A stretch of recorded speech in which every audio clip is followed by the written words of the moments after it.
what the future relations look like. So it's clear that recent events that happened, the recognition of LPR and DPR passports and privatization of enterprises that happened with the silent content of Russia, it raised this issue anew. First, I'm going to tell you about the survey, and it was made in December. That's why some results could change, and we will see how different events influence public opinion. In December, minority believed that normalization of bilateral relationship is possible in the nearest future. Only 10% believed so. Each fourth believed that it is impossible to reach it, and half of population believed that this normalization is possible, but in long prospect. What is it, long prospect, and what are conditions should be in order that this normalization happened? First is a change of power in Russia. The president, 47% believe so. The occupation of Donbas and stop of military actions, 43%. And third condition, when the Crimea will be returned to Ukraine. So it is evident that if it is possible, it can be only in long-term prospect. This is my personal opinion on this. And normalization will take place without any condition. Only 8% believe so. And the question we put, what position should be taken by Ukraine in relation to Russia, and what position is of priority? So there is no single opinion. The opinion is divided on this. More than 1/3, they believe that this is a limitation of contacts and cooperation and introduction of sanctions and the visa regime. And 35% believe so, and 28% believe that we should have cooperation on critically important issues, to have bilateral dialogue, but do not cross red lines where compromises are not appropriate. So these are issues of Donbas and Crimea. And 15% they believe that we should find compromises with Russia, and in order to regulate this conflict and to return to friendly relationship. And 21% didn't provide their opinion. So we have regional differences in the census. Speaking about policy toward Russia, the minimization of contacts and the introduction of visa regime is supported by 54% in the west, 35% in the center of the country, and in the 23% in south and east, and each third person supports this position in Donbas. And in the east, they want to limit cooperation in critically important areas, to preserve contacts, and to identify the red lines. This prevails in Donbas, 35%, in the east less, in south less, 35% in the center. And compromises, they are in the east and Donbas, 30% approximately, and 20 and in Donbas, and this is inappropriate in the west, 5% only support, and 7% in the center who supports this idea. So the population of Ukraine have pessimistic attitude to this short-term prospects of relationship with Russia. So now these issues will not be realized and implemented. So here we gather the specialists who are the experts in relations with Russia. Is it possible to revive our relationship with Russia? And the response to the actions that happened recently, how they changed our attitude towards Russia. And I give the floor to Mykhailo Pashkov, and he is deputy head. He is co-director of foreign policy and international security of Razumkov Center programs, Mykhailo Pashkov. So we carry out our surveys. We carry out these surveys together with the Fund of Democratic Initiatives. If we are speaking about survey before 2014 and what period of 2014-2017, there is change in attitude to Russian power, to president, parliament, and government, to the institutions of power. Before the war, people had positive attitude to Putin. 59% had positive attitude, and now there is negative attitude. 74% has negative attitude toward Putin. So this is negative attitude to the parliament, to president, to governments, to the institutions of power. And also what Iryna said, and the changes, dramatic changes in the relationship with Russian Federation. The majority of people before the war, they tried to promote these relationships, but now they want to make this relationship less important, and how people see this development. This is there is a skeptical attitude, and people believe that this trend is negative, and it prevails in surveys, not only our surveys, but in other surveys as well.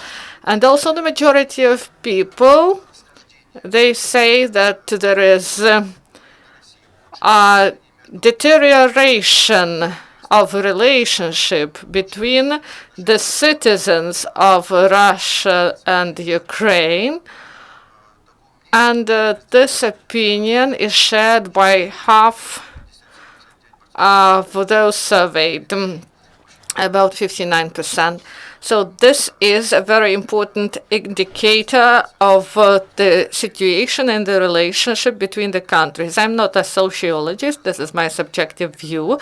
I believe that this is not time correlations or transformations.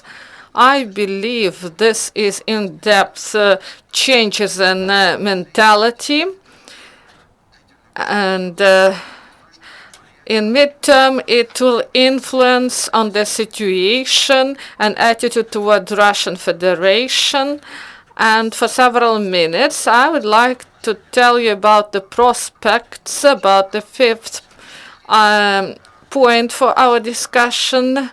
As I see it, the decrease in the relationship is not ended, and there will be negative trends that will define.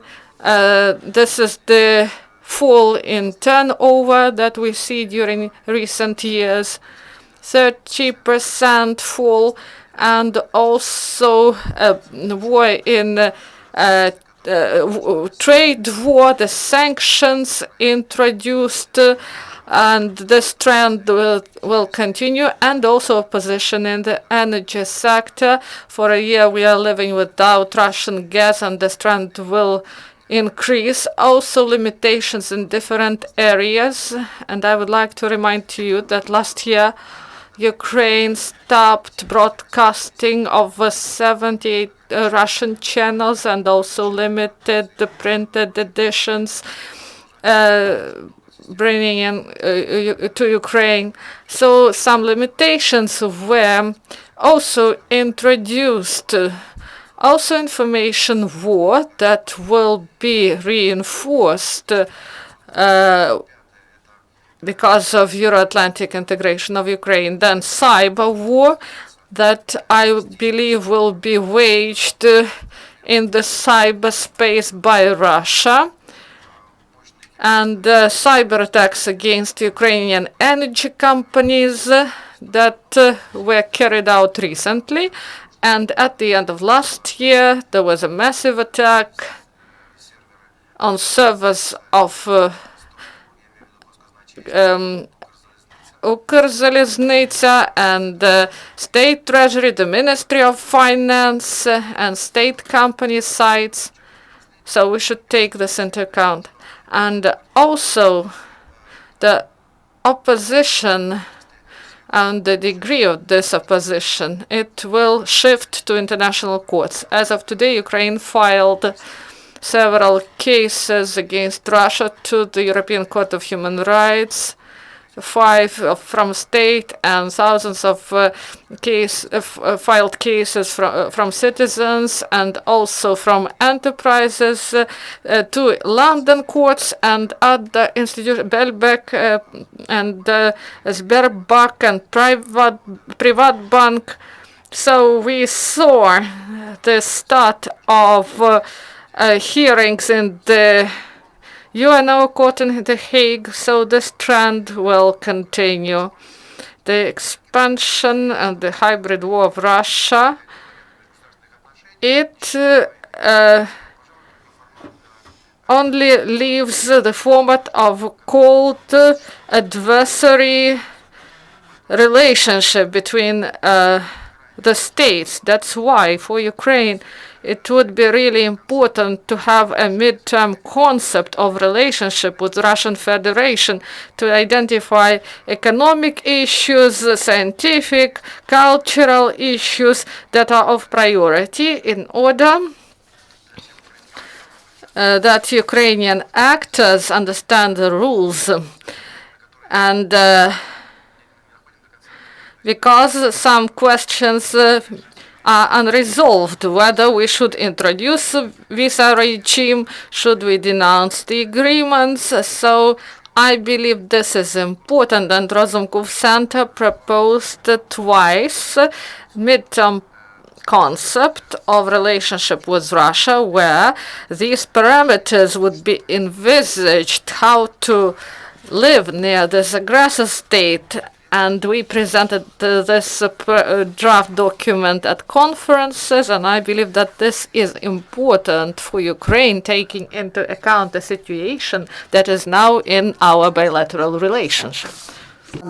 And now I would like to give the floor to Oleksandr Samarskyi, Deputy Head of the Center for Russian Studies, Ambassador Extraordinary Plenipotentiary of Ukraine to Iran 2010-2014. Ukraine-Russian relations for a long time has been addressed by scientific institutions, and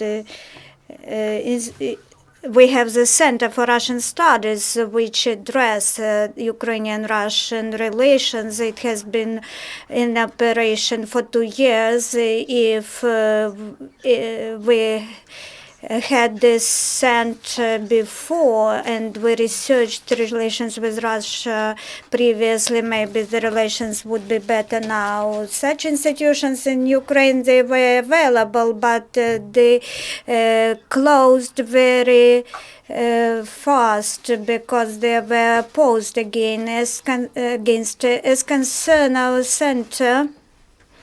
This concern my speech today. We do not conduct sociological surveys. We address Ukrainian-Russian relations and their implications. So this survey is interesting for us in 2 aspects. The first is to check our opinion with the opinions of our citizens, how they see Ukrainian-Russian relations and what are their expectations. The second aspect is to compare our citizens' opinions and the political position of Ukraine to Russia as a state. And here I would like to mention that I am pleased our opinions, I mean our experts' opinions, they coincide with the outcomes of the survey presented today. At the same time, we should state that the standing of the citizens of Ukraine and their expectations, they do not coincide with the policy of Ukraine towards Russia, and it has already been said today, and I agree that we do not have strategic vision and systemic approach to the work with Russia, and a very big shortcoming is the lacking official perception and attitude to Russia as the aggressor. We have been always saying that Russia is an aggressor. There are resolutions of the Verkhovna Rada concerning this, but our foreign policy, foreign economic activity, they are not regulated by such regulations like it should.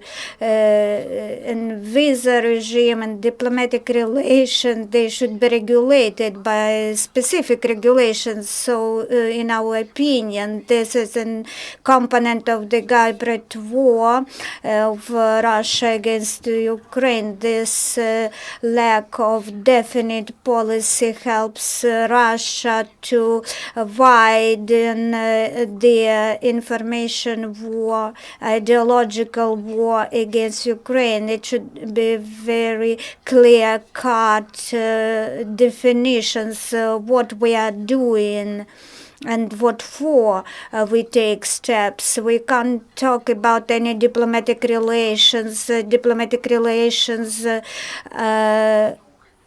are broken up usually for very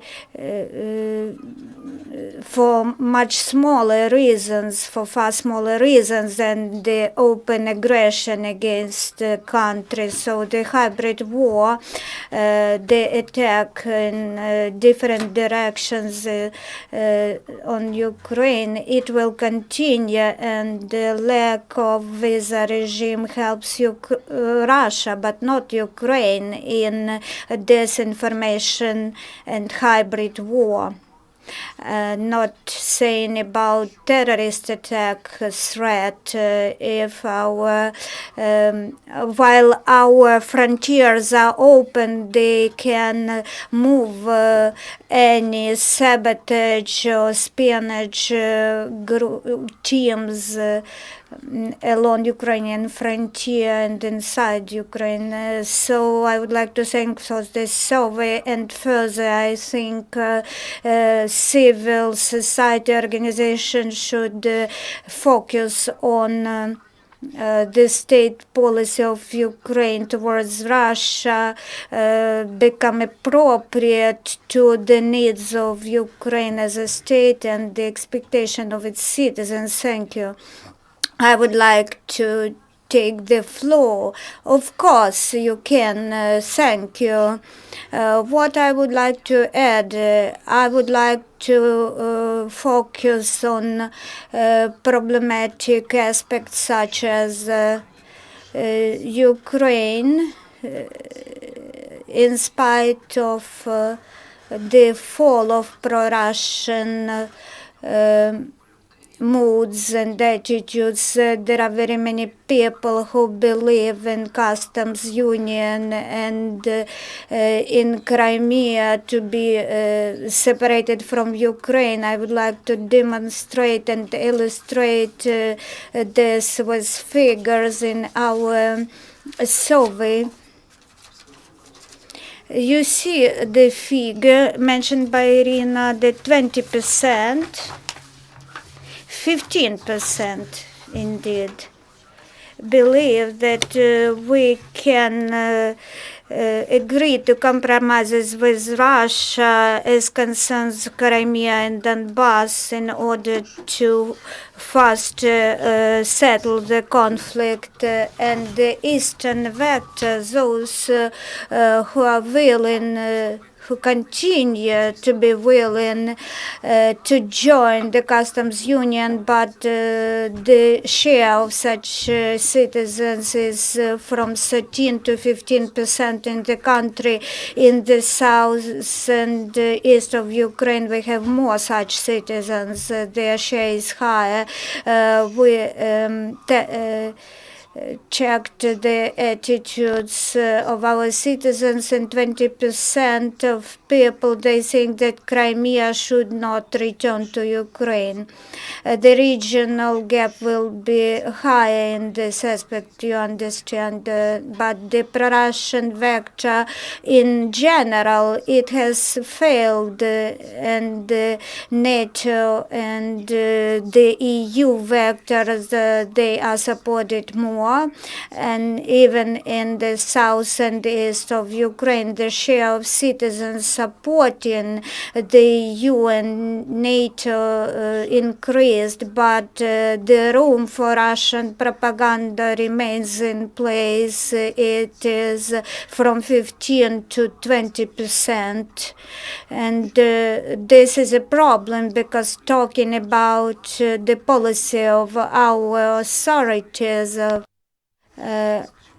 leaders of the country on NATO, it would be one, and if we transfer this issue to the practical plane, mobilization of anti-NATO supporters will be carried out, and some pro-Russian channels will activate, will become more active, and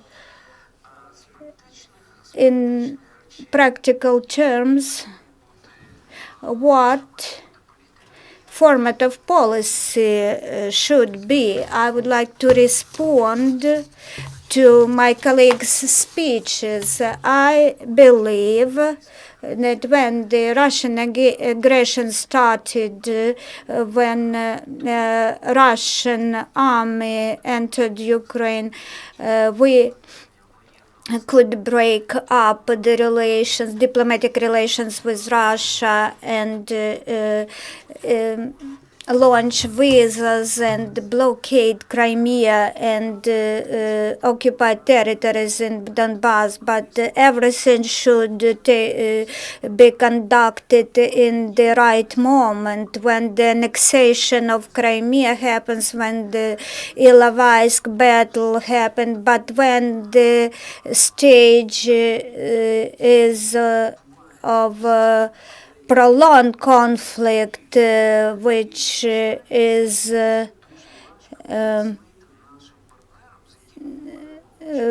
rather stable, and it is very hard to explain to our partners what is appropriate to do. So you see the response to the decisions, recent decisions of the Security Council signed by the President.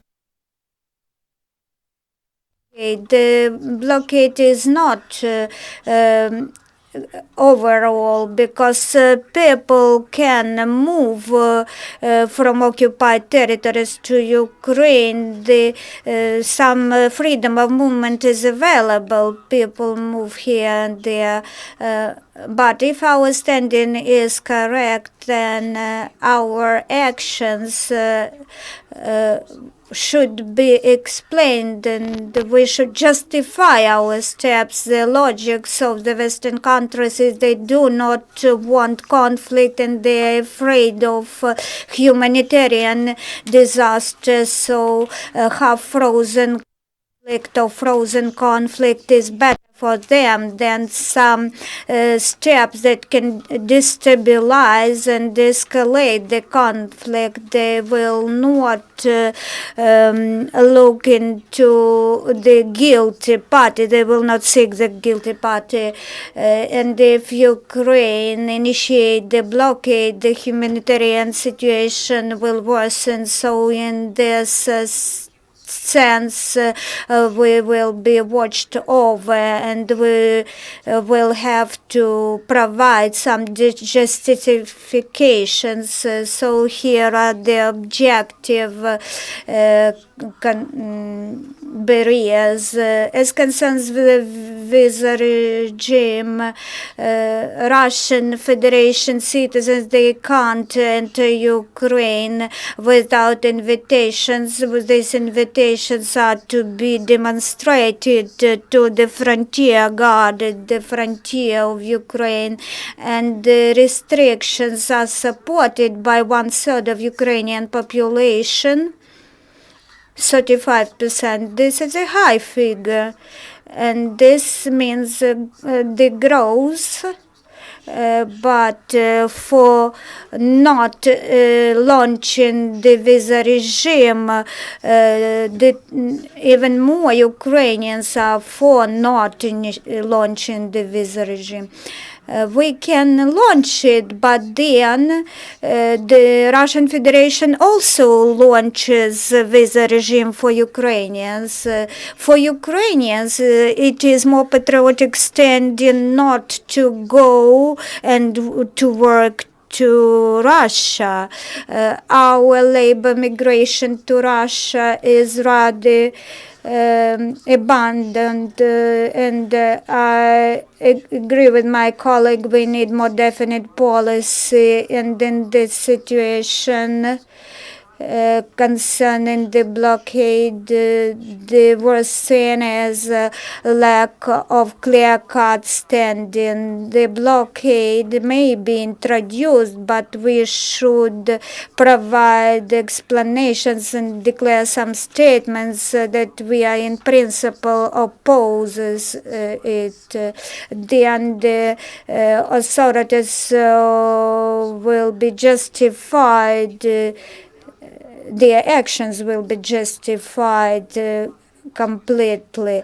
So some clear-cut definitions should be provided. Otherwise, all these fluctuations, they do not assist understanding the standing of Ukraine inside the country and abroad. So I would like to say several words in order to improve our discussion. Unfortunately, I will speak not only about sociology but about other issues, because we would like to speak about public opinion on this, not only as specialists in sociology.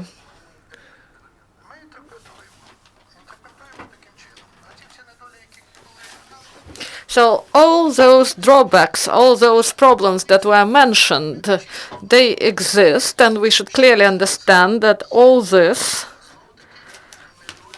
is the drawback of the work of the power.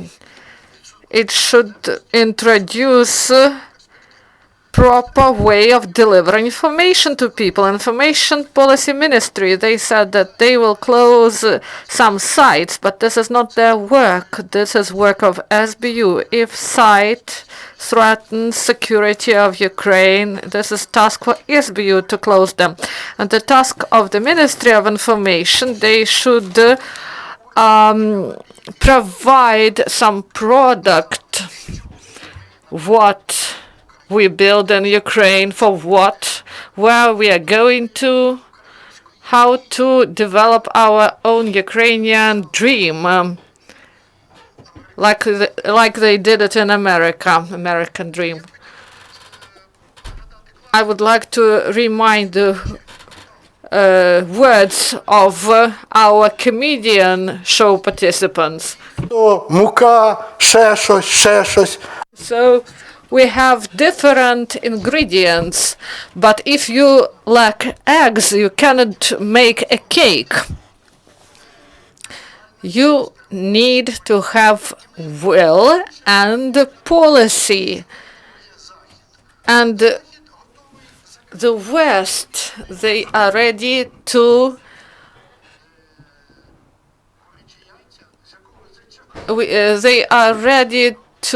use us in order to fill some gaps, but we shouldn't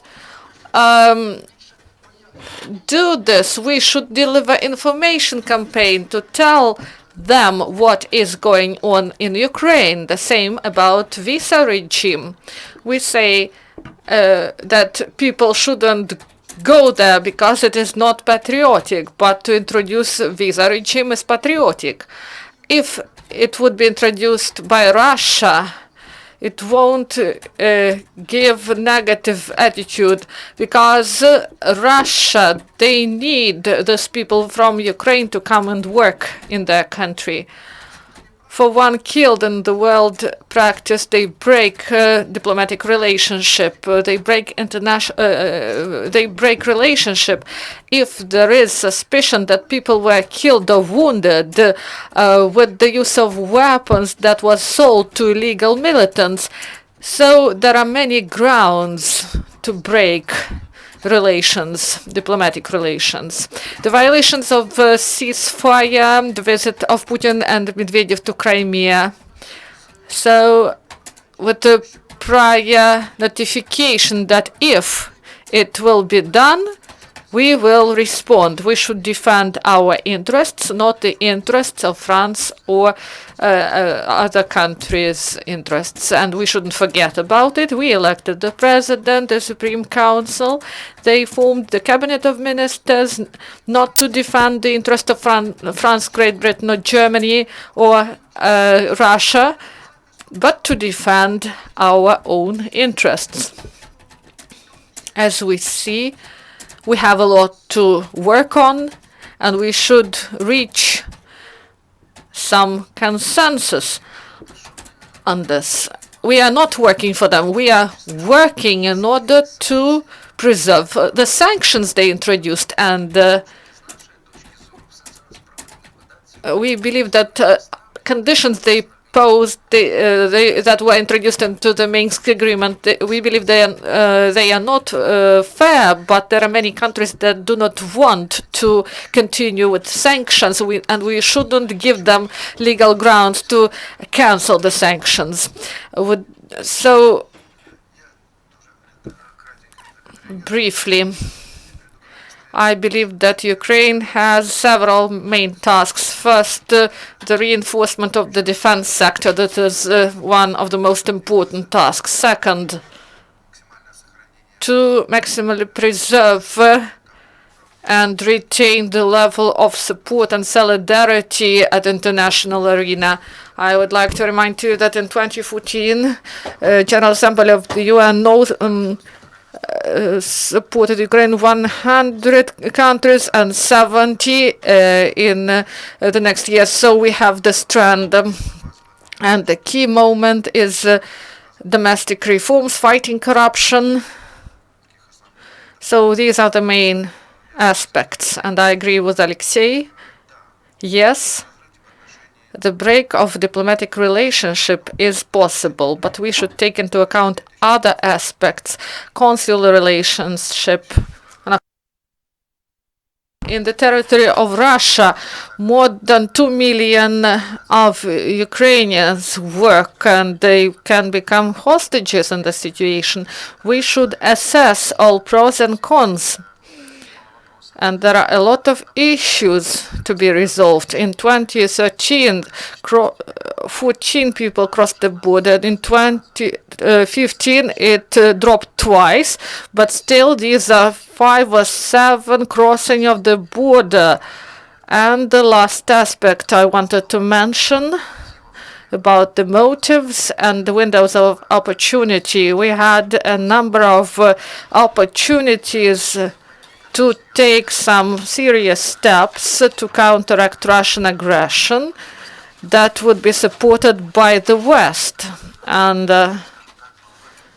that would be properly assessed. I mean, the situation near Ilovaisk, an airplane that was brought down, and if we are speaking about resolution of the Council of Europe and the 13 point of resolution, they envisage that it is impossible to carry out elections in territories that are occupied, and Iryna said that the actions of Russia, that they recognize the documents of DPRNL and LPR. So introduction of Russian currency and the seizure of enterprises, not only of Akhmetov, but also of other enterprises. So these radical steps were made, and the West has mild attitude on this, and we believe that the Minsk agreements, this is an icon, the document that is set in stone, but the life is more difficult and more interesting and more difficult in order to see only this one document. We should work in the framework of the Minsk agreement and outside of it. The initiative on police mission, this is outside the Minsk agreement. Other initiatives are also possible. We should broaden the format with the participation, not only in Normandy, but also Budapest. And I agree with Oleksiy that the freezing is the most probable scenario. And we have 3 points of the Minsk agreement. We should consider it in Normandy format. 3 points, first points, they are connected with the next paragraphs, so they can be reviewed separately. So this idea is the most optimal for us. Whether the Donbass reached the point of no return. So we should take into account all the processes that are ongoing. And I believe that in Donbass, there is adversary social cultural reality that is created by militarized structures of Russia, where there is supremacy of Russian information propaganda ideology and doctrine of Russian world. That's why it is clear that we shouldn't have illusions about it. So we shouldn't say that Donbass will be returned soon. I believe that hypothetically, this can be like the scenario in Abkhazia, and this will be a long diplomatic process, I believe.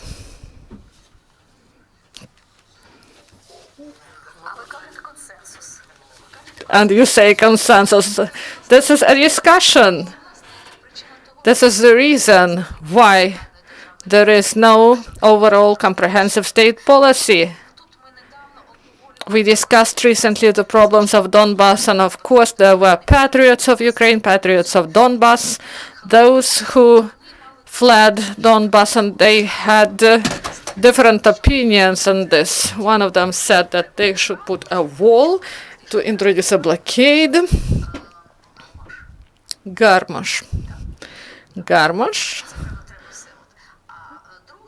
So his colleague Matsuka said that we need to involve more people, and people shouldn't forget that this is Ukraine, to broaden the representation of Ukraine, and they all have their own proposals. There is no consensus, and hybrid war, and there are half decisions.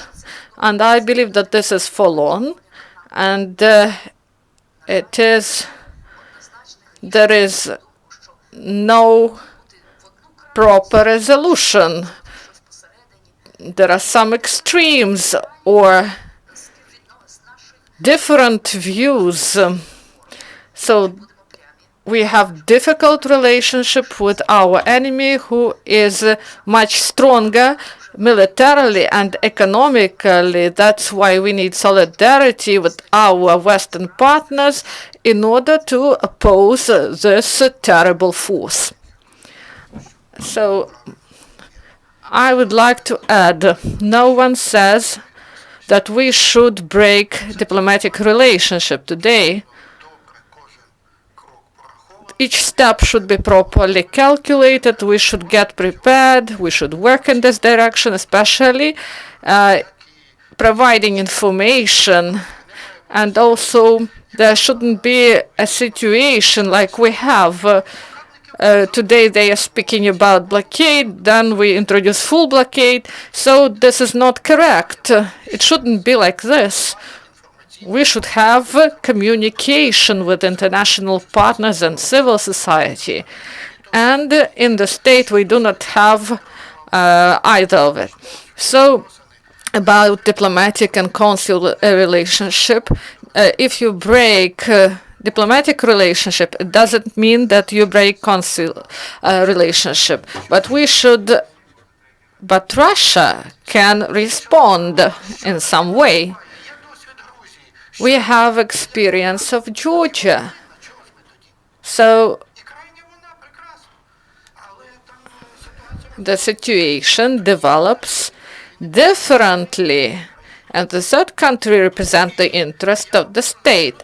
And I am convinced that for our guys who are in Russian prison, it would be better if there will be consuls from Switzerland, for example, who represent the interests of Ukraine and who defend the rights of Ukrainians. Maybe we should ask people in Switzerland whether they are ready to do this.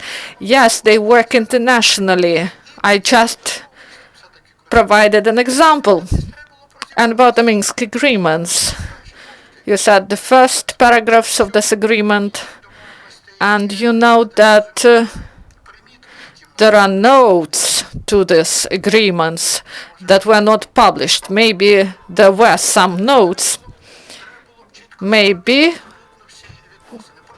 there are such notes, and it was stated by OSCE, and Russians start to speak about it, and we do not know about the situation. So you say that there is some secret, and maybe the first part is provided, and there are some other part. And do you believe that Merkel has some secrets in this? No, I think that OSCE meant something else. They said about non-formal agreements between Russia, Ukraine, and the militants, for example, that part of enterprise is still working in Donbass. Maybe this is just an example, or some things connected with exchanges.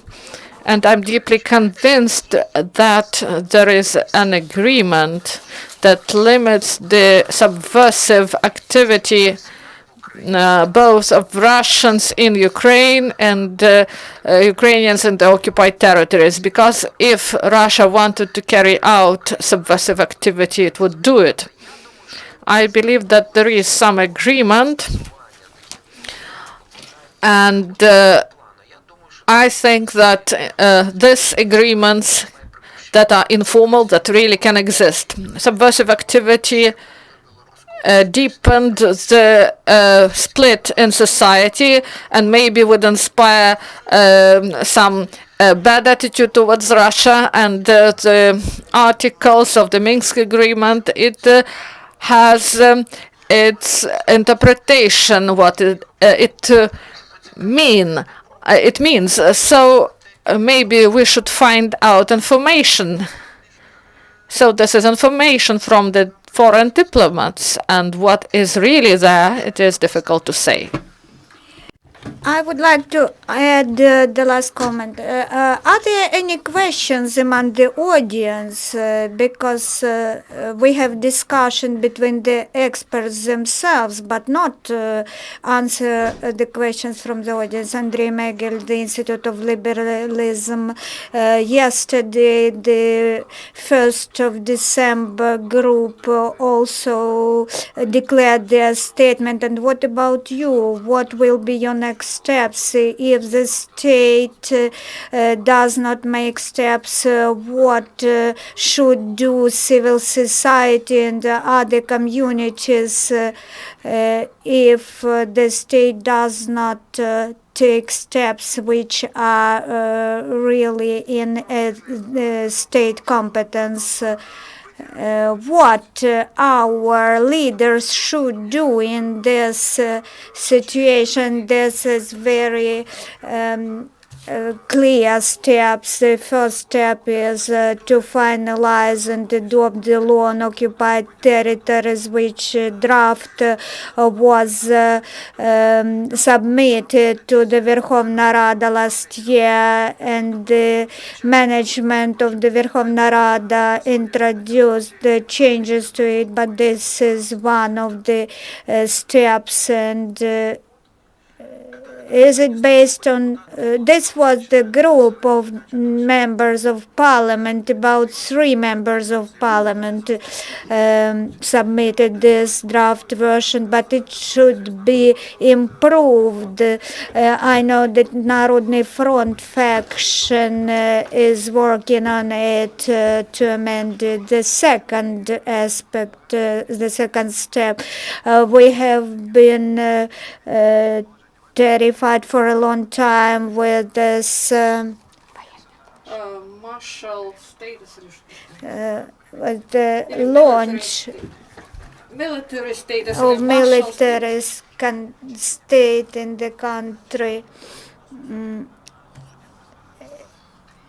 The fourth step, the law on the basics of foreign policy and domestic policy, it is obsolete, and new provisions should be introduced in this law, saying that Russia is an aggressor, a military opponent of Ukraine, and also to state that we are in the state of war now, and we need the mid-term concept of relations with Russia, because the changes are not likely in the short-term perspective, taking into account the elections which will be in Russia and which will prolong Putin's rule. In talking about civil society,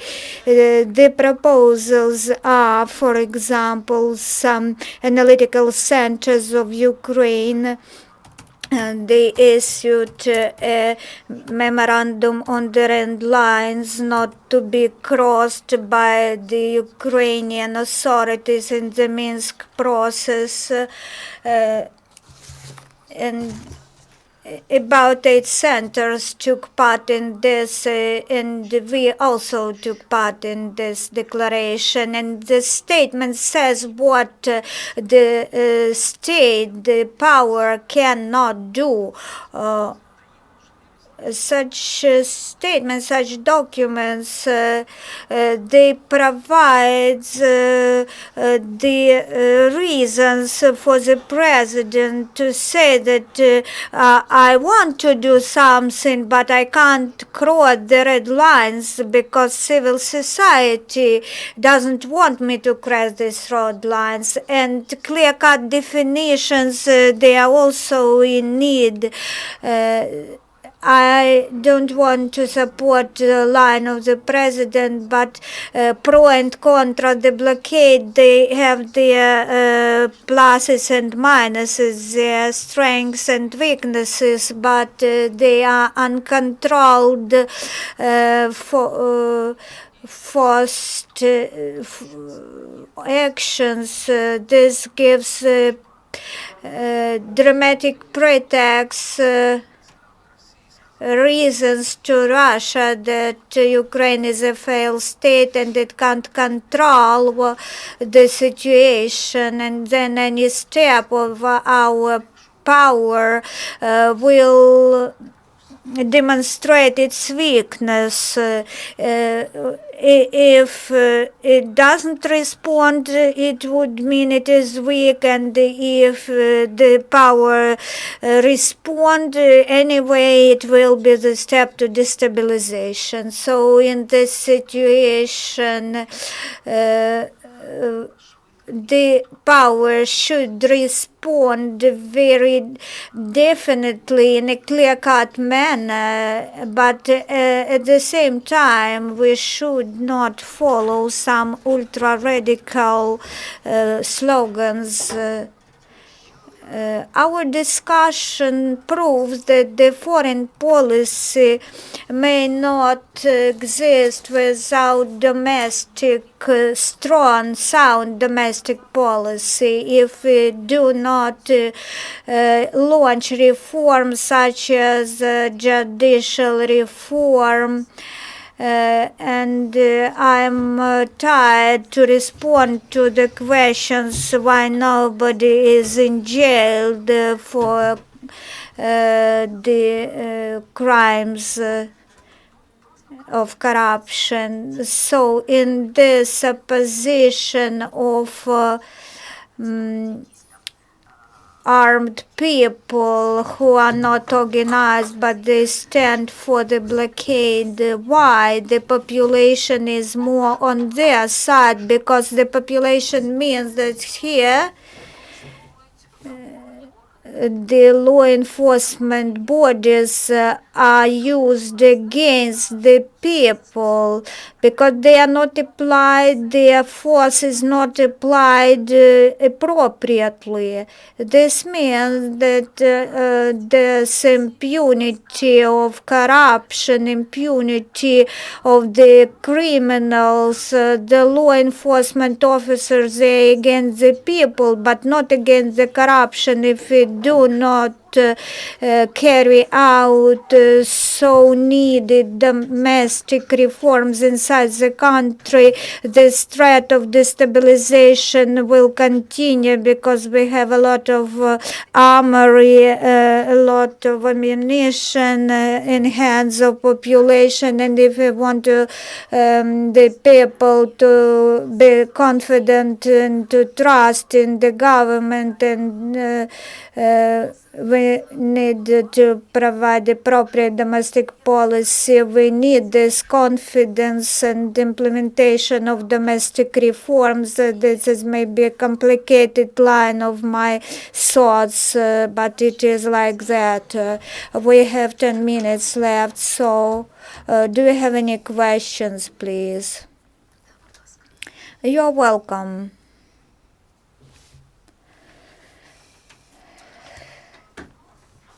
I have question to Mykhailo Pashkov. Razumkov Center submitted the strategy twice, submitted to the governmental authorities, and what was the response of the government? We presented the strategy in 2015 and 2016. In 2015 it was a short version, in the 2016 it was the wider version. In diplomatic relations, in the energy sector, the whole block, in the military political sphere, we offered the concept of relations with Russia. We do not try to to set priorities or to provide some final version. This is just our proposal to think over these aspects, because the strategy should be developed sometime.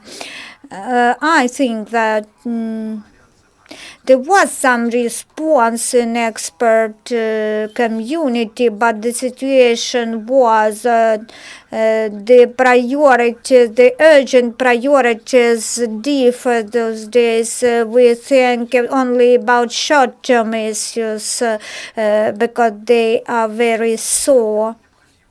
But it is necessary to think over and to draft the strategy on the basis of via the Security Council. Anyway, we need to develop some system of relations in the midterm perspective, whether we want to develop it or not, because we will have to coexist with Russia. So we should develop the plan how to coexist, including for Ukrainian actors. Other questions? No questions. Thank you then for coming to our event. I think that the audience, online audience, also was wide. We will work further. Unfortunately, I think this topic will be sore for a long time and discussed for a long time in future. That's all. Thank you.